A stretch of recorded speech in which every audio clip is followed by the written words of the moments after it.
अब हम लोग करने लगे हैं अपने चैप्टर नंबर 11 की मार्किंग। सबसे पहले जो जो इस चैप्टर में इम्पॉर्टेंट है वो मैंने स्टार्ट में ही ना यहाँ पे मार्क कर दिया है। और इस चैप्टर में भी जो हमारे पास मैनेजमेंट गाइडलाइंस के जो टेबल्स हैं वो सबसे ज़्यादा इंपॉर्टेंट है और वही SEQ में आते हैं। अब हमारे पास ये दिया हुआ है डिफरेंस बिटवीन ऑस्टियोआर्थराइटिस और रूमेटॉइड आर्थराइटिस। ये दोनों का डिफरेंस बहुत इंपॉर्टेंट है और ये हमारे स्टैंड अप पेपर में आया हुआ था। इसके बाद फिर स्टार्ट होता है रूमेटॉइड आर्थराइटिस। अब इसके ना हमें फीचर्स आने चाहिए, क्योंकि अगर हमारे पास कोई वो आ जाता है, सिनेरियो आ सकता है, ताकि हम उसको डायग्नोज कर सकें। नेक्स्ट में इसकी कैरेक्टरिस्टिक्स दी हुई हैं, ये बस सारा एक दफ़ा रीड करना है और फिर यहाँ पे आ जाता है इसके साइन सिम्टम्स, ये भी एक दफ़ा पढ़ने हैं, और इसके प्रिंसिपल्स ऑफ मैनेजमेंट। अगर आप चाहो तो फिर वही वाली बात है, या तो यहाँ से ये सारा कर लो, अगर नहीं करना तो उसका मैनेजमेंट गाइडलाइन का टेबल कर लेना। एक बात इंपॉर्टेंट दी हुई है, यहाँ पे दिया हुआ है diagnostic criteria for rheumatoid arthritis. अब ये पास पेपर में आया हुआ है, तो ये आप लोगों को आना चाहिए। नेक्स्ट हमारे पास मैनेजमेंट गाइडलाइन का जो है वो टेबल दिया हुआ है। ये टेबल आना चाहिए एज इट इज़, जो है हमारे पास पास पेपर में आया हुआ है और ये प्रॉफ में भी के लिहाज से भी इंपॉर्टेंट है। बाकी आप लोग रीड करोगे। फिर हमारे पास स्टार्ट होता है ऑस्टियोआर्थराइटिस। इसके भी इस तरह फीचर्स आने चाहिए ताकि आप एक जो सिनेरियो उसको डायग्नोज कर सको। बाकी इसकी एटियोलॉजी ये आप एक दफ़ा रीड करोगे। नेक्स्ट पेज पे इसकी कैरेक्टरिस्टिक दी हुई है, ये रीड करोगे। अब ये हार्बेंडन्स और बुचर्स नोट्स जो है ये हमारे पास MCQs है, इसको MCQs के लिहाज से तैयार करना है। और फिर इसका दिया हुआ है हमारे पास मैनेजमेंट गाइडलाइंस का बॉक्स ही अच्छे तरीके से करना है, और ये 3 दफ़ा पास पेपर्स में आया हुआ है, इस लिहाज से ये इंपॉर्टेंट टॉपिक है। नेक्स्ट पेज पे ना हमारे पास आ जाता है फिब्रोमाइल्जिया एंड मायोफेशियल पेन सिंड्रोम।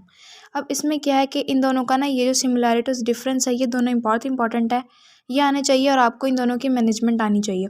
तो नेक्स्ट पेज पे ही हमारे पास उन्होंने इसकी मैनेजमेंट भी दी हुई है, कैरेक्टरिस्टिक्स भी दी हुई है। आप लोग कैरेक्टरिस्टिक्स पढ़ोगे और इसके प्रिंसिपल ऑफ मैनेजमेंट जो है वो आप लोग तैयार करोगे। ठीक है, ये पास पेपर में आया हुआ है। फिर नेक्स्ट पेज पे उसकी रिमेनिंग दी हुई है, ये आप लोगों ने तैयार करनी है। इसके अलावा फिर हमारे पास मायोफेशियल पेन सिंड्रोम स्टार्ट होता है। ये जो हमारे पास पहला पैराग्राफ है ना, ये हमारे पास MCQs के लिए इंपॉर्टेंट है, ये भी आप एक दफ़ा रीड करोगे। और ये भी रीड करने के बाद फिर यहाँ से मैनेजमेंट आती है, ये SEQ है, तो आप लोग ये अच्छे तरीके से तैयार करोगे। उसके बाद फिर एक और हमारे पास इंपॉर्टेंट टॉपिक आ जाता है, दैट इज़ ऑस्टियोपोरोसिस। इसकी भी आपको मार्क्स आने चाहिए ताकि ना फीचर्स, ताकि आप लोग डायग्नोज कर सको। और इसके हमारे पास इंपॉर्टेंट है रिस्क फैक्टर्स। वो प्राइमरी और सेकेंडरी कभी कभी इकट्ठे करके पूछ लेते हैं कि write down the risk factors, और कभी कभी वो अलग अलग करके पूछ लेते हैं, तो आपको रिस्क फैक्टर्स जो हैं वो आने चाहिए। नेक्स्ट पेज पे इसके सेकेंडरी रिस्क फैक्टर्स दिए हैं, ये आनी चाहिए। और लास्ट में ये रेडियोग्राफिकली ये आनी चाहिए, और ये कि हम इसके ट्रीटमेंट के लिए जो है बिसफॉस्फोनेट्स देते हैं, एक एक्स्ट्रा बात है स्टार्ट में। फिर नेक्स्ट हमारे पास प्रिवेंशन दी हुई है, ये भी आप लोग एक दफ़ा पढ़ लेना, ये आसान बातें हैं, ये पैथो में भी ऐसी ही हैं।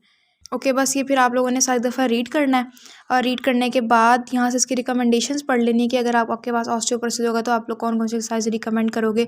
कुछ सिनेरियो बना के ना वो ये वाली बातें पूछ सकते हैं। बाकी प्रिकॉशंस, कॉन्ट्राइंडिकेशंस है, ये भी आप एक दफ़ा पढ़ लेना। फिर इंपॉर्टेंट टॉपिक आ जाता है, दैट इज़ फ्रैक्चर्स। अब फ्रैक्चर्स की मैनेजमेंट भी पूछते हैं, और ना वो लोग ये टाइप से पूछते हैं। अब ये हमारे जो टर्म हुई थी उसमें जो क्वेश्चन आया था ना, वो टाइप्स ऑफ फ्रैक्चर्स, उसकी एग्जांपल्स आई थी, तो ये टेबल बनाना था, ये टेबल भी करना होता है। और उसके साथ अगर आप लोग ये वाली सारी डायग्राम्स जो दी हुई ये भी कर लो ना, तो बहुत अच्छा इंप्रेशन पड़ता है। तो आप लोगों ने ये सारी डायग्राम करनी है। नेक्स्ट में ना ये फ्रैक्चर्स के आइडेंटिफाइड, ये MCQs के लिए इंपॉर्टेंट है।